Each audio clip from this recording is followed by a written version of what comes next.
Think about how often you imagine a different life for yourself. Maybe you want to go to the gym, find love, start creating, start living. And for a moment, it starts to seem like you could embody the version of yourself that could make your dreams come true. That random declaration of, oh, I'm going to change my life around at 3 a.m. in the morning isn't random. It's a manifestation of what you, that dream making part of you, value. But what that decision making part of yourself values is easy, comfort, familiarity, instant gratification. So it almost always takes precedent over what you want and what you desire in favor of something more instant and right now. And changing this starts with learning to lead with your true self.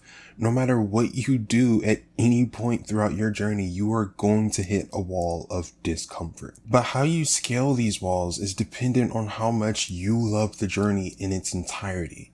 Every time you say, girl, I don't want to do this shit today. Why today? Why me? That's a part of the journey. That's a part of the dream. It has to be, because if the journey isn't a part of you and who you are and what you want, then that's not a dream. That's a fantasy. That's a destination. And that's exactly what that decision-making part of you is chasing. The fastest route to the end result. I'm not saying you should wake up and magically look forward to discomfort. Girl, that's not falling in love with the process. That's just being a masochist. But I am telling you to be motivated by discomfort and fueled by overcoming it. If we look at those inevitable moments as walls on the path to what you want, then clearing those walls, no matter how big or small they are, is progress. It will lead you closer to your end result. And when you start leading with your true self, that's the part of the process that dreamer inside of you starts to fall in love with. The parts of the journey that prove your dreams are tangible. The parts you've never even perceived before because you've only cared about the destination. And why wouldn't you? We have spent basically our entire lives never having to venture outside of a destination.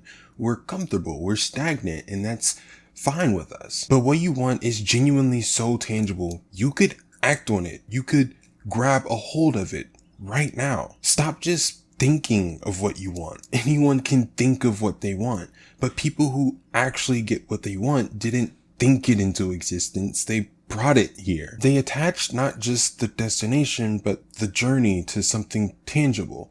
They wrote it down. They studied it. They chased it. They fell in love with it.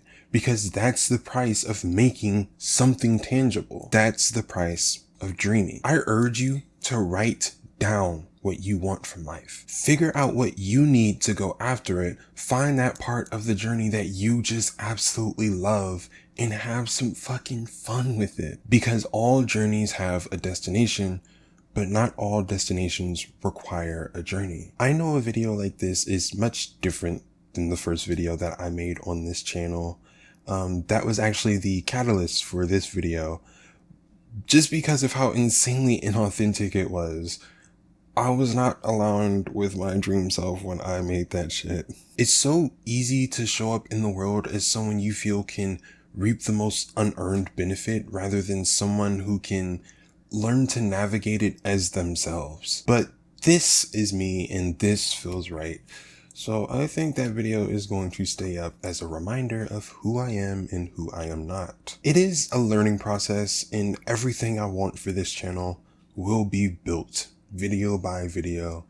So come learn this shit with me, girl, because everything is always scarier alone, but it doesn't have to be. But until the next video, stay safe, stay pretty, and much joy to you. Bye.